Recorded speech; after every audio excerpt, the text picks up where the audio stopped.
Bismillahirrahmanirrahim. Assalamualaikum warahmatullahi wabarakatuh. Pokok bahasan yang kita pelajari pada hari ini adalah pencatatan surat masuk. Nah, pada pokok bahasan ini saya peruntukkan kepada anak-anakku yang untuk sekolah menengah kejuruan jurusan administrasi perkantoran.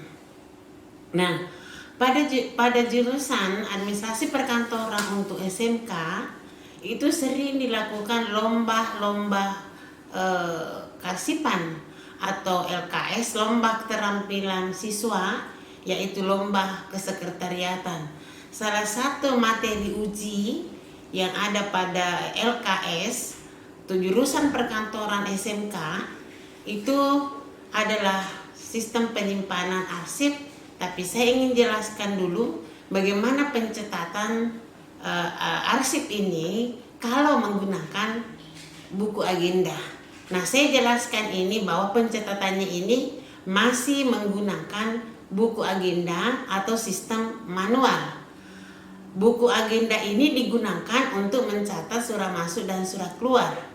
Nah, pada materi ini juga saya peruntukkan pada mahasiswa-mahasiswa jurusan administrasi bisnis pada mata kuliah kearsipan, yaitu dengan pencatatan surat masuk dan surat keluar. Begitu pula anak-anakku mahasiswa yang biasanya mengikuti atau yang akan mengikuti tentang lomba kearsipan.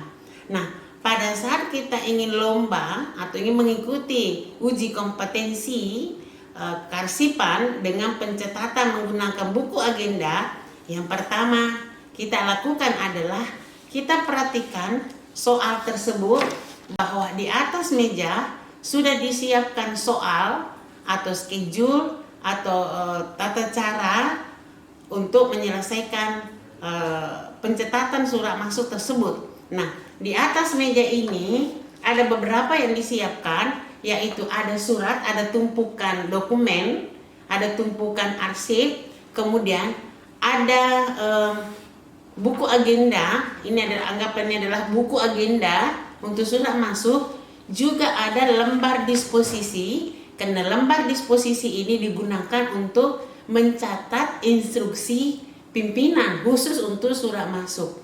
Nah, kalau misalnya pencatatannya itu tidak disiapkan dengan buku agenda atau buku agenda yang dilengkapi dengan kolom-kolom, tetapi dia menyiapkan adalah atau instruksinya adalah menggunakan komputer atau laptop, maka kita menggunakan pencatatan buku agendanya itu adalah menggunakan laptop, boleh Microsoft Office, boleh dengan Microsoft Excel. Nah, anak-anakku sekalian, kita mencoba memisah-misahkan bahwa ini nih adalah dokumen. Yang pertama kita lakukan adalah memisahkan dokumen yang mana yang surat masuk, yang mana surat keluar. Nah, untuk lebih mempercepat waktu, karena kita ditentukan oleh waktu untuk mengumpulkan surat masuk, yang mana surat masuk, mana surat keluar. Yang pertama kita melihat adalah surat keluar itu pasti kop suratnya sama. Nah, kita coba lihat di sini. Ini adalah ini ada beberapa surat. Kop suratnya adalah PT Ahmad Akram. Ini sama semua, berarti ini adalah surat masuk. Saya mencoba untuk memisahkan. Ini Ahmad Akram, kemudian ini surat keluar. Ini PT Ahmad Sadikin, berarti dia surat masuk. Ini juga surat masuk. PT Ahmad Akram, berarti ini adalah surat keluar. Ini surat masuk. PT Pusaka Abadi, berarti ini adalah surat masuk. PT Nur Akila, berarti itu adalah surat masuk. PT Ahmad Akram adalah surat keluar. PT Ahmad Akram adalah surat keluar. Nah, sekarang kita sudah mengelompokkan yang mana surat masuk, yang mana surat keluar. Jadi ini langkah yang kita lakukan. Jangan misalnya langsung satu-satu dicatat, tetapi pisahkan dulu untuk mengefisienkan waktu. Baik, kita akan melakukan pencatatan surat masuk dan surat keluar. Nah, untuk kali ini saya ingin jelaskan dulu adalah pencatatan surat masuk. Kita coba melakukan pencatatan surat masuk. Kita perlu siapkan buku agendanya. Nah, apakah buku agenda itu menggunakan komputer, Microsoft Excel, atau menggunakan buku agenda yang telah disiapkan? Tapi menurut saran Ibu, sebaiknya kita menggunakan buku agenda dengan menggunakan komputer. Karena itu lebih rapi, lebih bagus kalau kita menggunakan komputer. Cobalah kita menggunakan Microsoft Excel. Yang pertama sebelum kita mencatat buku agenda ini, kita siapkan kolom-kolomnya dulu. Buku agenda itu adalah untuk mencatat surat masuk. Nah, buku agenda itu terdiri dari kolom, ada nomor urut surat, terus kemudian ada tanggal terima, kemudian ada ada nomor surat, ada tanggal surat, dari mana surat itu atau asal surat itu, kemudian perihal surat itu, kemudian kolom isi ringkas, terus kemudian ada kode arsip. Kode arsip atau kode penyimpanan. Saya pikir tanggal terima ini tidak ada masalah. Katakanlah suratnya tadi adalah tanggal 2 April ya. Tanggal 2 April berarti boleh jadi kita terima surat itu tanggal tanggal terimanya itu boleh tanggal 2 April atau tanggal 3 April atau tanggal 4 April. Itu bergantung dengan waktu yang kita gunakan. Nah, katakanlah saya catat buku agenda itu adalah tanggal 4 April. Karena nomor surat ini adalah perihalnya lamaran pekerjaan, berarti tidak ada nomor suratnya. Saya kosongkan nomor suratnya. Tanggal surat itu adalah lihat tanggal yang ada dalam surat itu, yaitu tanggal 2 April 2020. Terus kemudian dari mana surat itu atau asal surat itu, katakanlah dari Arif Budiman, Jalan Insinyur Sutami nomor 100 Jakarta. Nah, dari atau asal ini harus lengkapi dengan alamat. Kemudian perihalnya lihat perihal surat, yaitu lamaran kerja. Isi ringkas itu adalah lamaran kerja sebagai karyawan melalui website PT Ahmad Akram. Jadi apa bedanya dengan perihal dengan isi ringkas? Dulu waktu masih zaman dahulu itu tidak ada isi ringkas. Nah, sebaiknya pada buku agenda itu dibuatkanlah isi ringkas. Isi ringkas ini adalah isi yang mewakili surat itu. Katakanlah pimpinan itu meminta surat itu tapi tidak ditemukan fisiknya, maka isi ringkas itu, maka isi yang ada di dalam surat itu masih ada. Nah, inilah sebaiknya ada kolom isi ringkas. Kolom terakhir kita siapkan untuk buku agenda itu adalah kode arsip atau kode penyimpanan. Kode arsip ini adalah kode penyimpanan. Artinya kita memberikan kode penyimpanan arsip ini di mana fisik arsip itu berada. Katakanlah tadi ada surat tentang lamaran kerja. Kita cari file atau owner, kemudian kita beri label lamaran kerja. Berarti pada saat kita mencari surat itu ada tempat penyimpanan, labelnya adalah lamaran kerja, sehingga memudahkan di dalam satu penemuan. Kemudian begitu juga dengan surat berikutnya ya. Saya pikir ada satu tadi pencatatan, kemudian pencatatan berikutnya dari mana surat itu adalah dari Ahmad Sadikin. Perihalnya adalah pesanan barang. Dia memesan barang elektronik. Tentu sama saja pencatatannya kita catat adalah tanggal terima, nomor surat, tanggal surat, dari mana surat itu kita catat lengkap dengan alamatnya. Kemudian perihalnya adalah pesanan barang, kemudian isi ringkasnya. Isi ringkasnya itu kita lihat betul-betul ini bagaimana kita menyingkat isi ringkas daripada surat itu adalah memesan barang berupa televisi Sony 50 inch model ABC dengan harga Rp7.850.000 dan seterusnya. Terus kemudian kode arsip, kode penyimpanan. Berarti karena kita berdasarkan perihal surat, maka kita tulis di kode penyimpanan itu adalah pesanan barang. Berarti ada tempat fisik arsip itu yang berlabel pesanan barang. Jadi kode penyimpanan atau kode arsip ini menunjukkan adalah keberadaan fisik arsip itu sendiri. Tapi yang terjadi sekarang kadang-kadang ada satu owner surat masuk, ada satu owner surat keluar, sehingga ada tumpukan di dalam penyimpanan, itu susah untuk menemukan.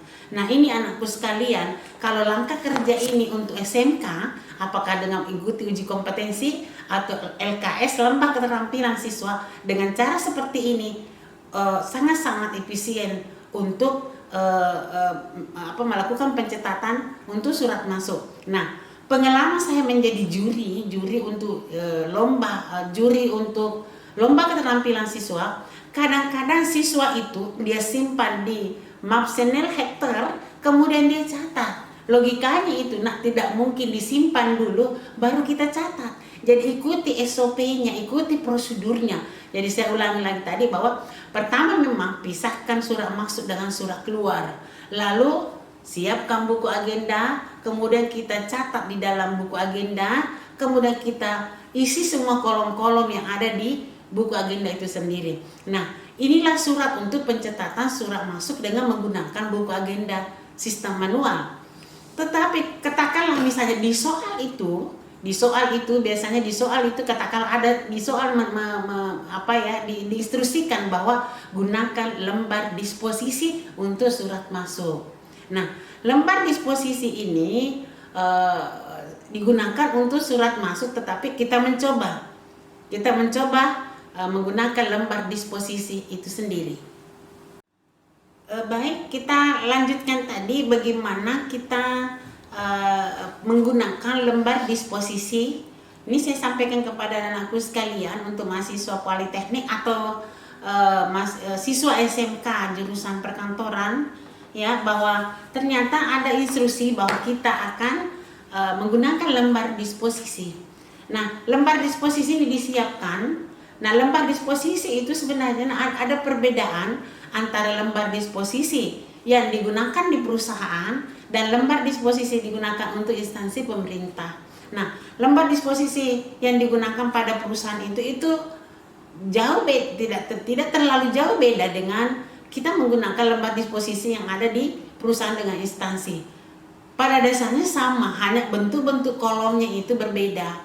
Nah, kalau lembar disposisi di instansi pemerintah itu sudah telah disiapkan pada peraturan tata naskah dinas. Tetapi kalau lembar disposisi biasanya kita membuat lembar disposisi untuk perusahaan sesuai dengan kebutuhan. Saya mau mencoba mengambil satu surat, kita isi lembar disposisi. Jadi lembar disposisi ini adalah nanti di hektar bersama dengan surat. Jadi lembar disposisi ini kita isi, apa gunanya lembar disposisi adalah untuk mencatat instruksi pimpinan. Juga untuk menjaga keaslian surat.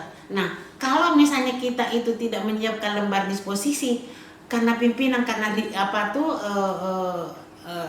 sibuk, kadang-kadang dia mendisposisi di mana tempat kosong itu di lembar di surat itu sendiri. Jadi sebaiknya kita sebagai staf administrasi atau sekretaris menyiapkan lembar disposisi. Nah, lembar disposisi ini untuk mencatat instruksi pimpinan. Yang pertama anak-anakku sekalian, yang diisi itu adalah perihal surat, tanggal surat, nomor surat, asal surat, lampiran kalau ada. Nah, yang dikosongkan ini tidak boleh diisi oleh staf administrasi atau sekretaris adalah tanggal penyelesaian. Kemudian instruksi atau informasi serta diteruskan itu diisi oleh pimpinan. Kemudian saya mencoba untuk kita mengisi nanti anak-anakku sekalian juga bisa mempraktekkan bahwa kita tulis perihalnya surat. Saya mengambil salah satu contoh surat ini adalah surat tertanggal 7 Mei 2020. Kemudian kita tulis tanggal perihalnya surat itu yaitu pesanan barang. Kemudian tanggal suratnya 7 Mei 2020, nomor suratnya 120-340-AZ-2020. Asal suratnya itu PT Ahmad Zadikin. Instruksi. Nah, anggaplah saya ini adalah pimpinan, saya menulis di sini karena perihalnya adalah pesanan barang, maka segera saya menginstruksikan segera ditindaklanjuti dengan pengiriman barang. Teruskan kepada siapa? Kepada manajer pemasaran. Ini untuk perusahaan. Kalau instansi pemerintah ya, instansi pemerintah sama tadi, saya kasih contoh bahwa juga tanggal 7 Mei 2020 dari PT Ahmad Sadikin, isi ringkasnya di sini adalah pesanan barang elektronik yang terdiri dari televisi dan lain-lain sebagainya.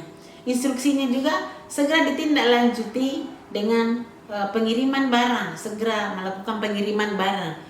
Diteruskan kepada siapa? Diteruskan kepada bagian pengadaan. Jadi kalau di instansi pemerintah tidak ada bagian namanya manajer pemesanan. Terus kemudian tanggal penyelesaiannya adalah tanggal 9 Mei 2020. Nah, anak-anakku sekalian, jadi ini memang langkah bagaimana cara untuk mencatat surat masuk dengan menggunakan komputer atau buku agenda yang telah disediakan. Nah, saya akan melanjutkan lagi adalah pencatatan surat keluar. Surat keluar ini hampir sama dengan pencatatan surat masuk. Jadi bedanya itu adalah kalau surat masuk dia menggunakan lembar disposisi dengan buku agenda. Tetapi kalau dia surat keluar menggunakan buku agenda dan buku ekspedisi, ya, buku ekspedisi. Nah, ini ada surat masuk dan surat keluar. Saya mencoba lagi memisahkan yang mana surat masuk, yang mana surat keluar. Yang kita pisahkan ini yang mana surat masuk, surat keluar. Jadi ini surat keluar ini adalah PT Ahmad Akram, sedangkan surat masuknya tadi ini adalah ada PT Ahmad Sadikin, kemudian PT Nur Akila, PT Pusaka Abadi, dan ada surat lamaran kerja yang pengirimnya itu adalah individu, bukan perusahaan. Baik anak-anakku sekalian, kita masukkan lagi bagaimana pencatatan untuk surat keluar. Nah, saya simpan dulu untuk surat masuk. Kita lakukan adalah surat untuk pencatatan surat keluar. Yang pertama adalah kita lakukan pencatatan surat keluar. Nah, kita coba lihat ini, kita akan mencoba untuk mencatat surat masuk dengan surat keluar dengan menggunakan komputer yaitu Microsoft Excel. Nah, saya mencoba mengambil surat ini yang dari PT Ahmad Akram. Surat ini ditujukan kepada Arif Budiman ya, tentang tes dan wawancara. Nah, kemudian saya mencoba mengisi buku agenda itu yaitu tanggal kirim. Jadi katakanlah tanggal kirim tanggal 4 Mei 2020, kemudian nomor suratnya 151 dengan kode klasifikasi 1340, kemudian AA garing 5 2020. Jadi ingat anakku sekalian ya, bahwa kalau surat keluar, karena kita yang punya surat, maka kita harus siapkan adalah kode klasifikasi arsip. Ya, saya pikir kita sudah siapkan kode klasifikasi arsip. Jadi kode klasifikasi arsip itu kita tulis setelah nomor urut surat. Dan keterangan dari kode klasifikasi itu adalah keterangan dari kode klasifikasi itu adalah itu yang menjadi otomatis perihal surat. Jadi tidak bisa lagi menerka bahwa kita berikan sembarang saja itu perihal surat, tetapi kita mengacu kepada kode klasifikasi. Kemudian surat itu tertanggal misalnya tanggal 4 Mei 2020, kemudian ditujukan kepada surat itu adalah Saudara Arif Budiman ya, Jalan Insinyur Sutami nomor 100 Jakarta. Perihalnya adalah tes dan wawancara. Nah, isi ringkas ini terpenting, jadi sama tadi dengan buku agenda surat masuk, isi ringkasnya itu kita mencoba menulis adalah tes dan wawancara pada hari Senin 6 Mei 2020 pukul 9.00 sampai dengan 15.00 di ruang rapat lantai 2. Nah, kode penyimpanannya atau sistem penyimpanan yang digunakan sistem perihal, kita pindahkan perihal surat itu adalah tes dan wawancara. Nah, kode penyimpanan tadi sama dengan penyimpanan sistem surat masuk. Kita ambil owner atau Mapsnel Hector karena kita masih menggunakan sistem manual, maka kita beri label adalah tes wawancara. Jadi ada satu tempat penyimpanan itu arsip untuk menyimpan dokumen tes wawancara, kemudian kita beri label tes wawancara. Jadi sehingga kita tidak susah lagi ketika kita ingin menemukan arsip itu sendiri. Karena yang pertama kita lakukan kalau kita ingin menemukan arsip itu, kita tetapkan dulu surat apa yang akan dicari, lalu kemudian kita menelusuri buku agenda. Nah ternyata di buku agenda itu ada kode penyimpanan, ada kode arsip, maka kode penyimpanan atau kode arsip itu menunjukkan keberadaan fisik arsip itu sendiri. Saya jelaskan kembali sedikit bahwa perbedaan surat masuk, surat keluar itu bedanya itu kalau surat masuk ada lembar disposisi, sedangkan untuk surat keluar itu ada pencatatan adalah buku ekspedisi. Jadi kalau misalnya buku ekspedisi itu digunakan secara internal, tetapi ini kan secara teknologi ya, boleh jadi itu lembar disposisi di scan kemudian dikirim ke penerima, kemudian penerima itu menandatangani atau tanda tangan scan lembar buku ekspedisi itu atau lembar ekspedisi itu, kemudian mengirim kembali kepada pengirim surat itu sendiri. Karena buku ekspedisi itu tujuannya adalah untuk menerima, tujuannya itu adalah bahwa bukti sebagai bahwa surat itu telah diterima yang ditujukan surat itu. Jadi di situ pada buku ekspedisi itu terdiri dari kolom, ada kolom tanggal kirim, kemudian tanggal surat, nomor surat, kepada atau tujuan surat itu ditujukan kepada siapa surat itu, perihalnya, ada perihal, kemudian ada tanda tangan. Jadi tanda tangan itu dibubuhi tanda tangan dengan tanda tangan stempel. Jangan lupa ya, tulis nama setelah ditandatangani supaya kita bisa mengetahui bahwa tanda tangan itu ada nama di situ, kita mengetahui bahwa telah diterima oleh Ibu Ani misalnya. Nah, coba kalau misalnya itu katakanlah tidak ada informasi bahwa surat itu telah diterima yang ditujukan surat itu. Nah, misalnya kita akan menghubungi bahwa surat itu apakah ibu sudah terima surat itu. Nah dia mengatakan oh saya tidak pernah terima. Nah inilah pentingnya adalah tanda terima surat atau lembar ekspedisi atau buku ekspedisi. Nah salah satu kesulitan juga misalnya katakan oke, sudah ditandatangani penerima surat tapi tidak ada nama yang ada di situ. Jadi seharusnya pada saat dia tanda tangan kita minta nama yang menerima surat itu atau ia menandatangani surat itu, sehingga ketika kita ditanya oleh pimpinan siapa yang menerima suratnya, nah karena ada nama yang tertera di tanda tangan penerima surat itu, kita bisa menyampaikan katakanlah namanya Ibu Ani. Iya Pak, ini sudah diterima oleh Ibu Ani. Bagaimana anakku sekalian? Apakah sudah dimengerti tentang penjelasan prosedur pencatatan surat keluar? Nah kalau ada yang tidak dimengerti, silakan di komen di YouTube saya akan membahas, saya akan menjelaskan pencatatan surat itu tersebut. Ini sangat simpel karena memang ini untuk diperuntukkan pada mahasiswa yang mengambil mata kuliah kearsipan khususnya masih menggunakan sistem manual. Begitu pula anak-anakku sekalian di SMK, baik yang sedang mengikuti nanti akan mengikuti lomba keterampilan siswa khususnya mata uji kearsipan itu seperti itu ya. Jadi tolong diperhatikan dengan baik pencatatan surat keluar. Hanya itu mungkin saya bisa sampaikan. Terima kasih atas perhatiannya. Assalamualaikum warahmatullahi wabarakatuh.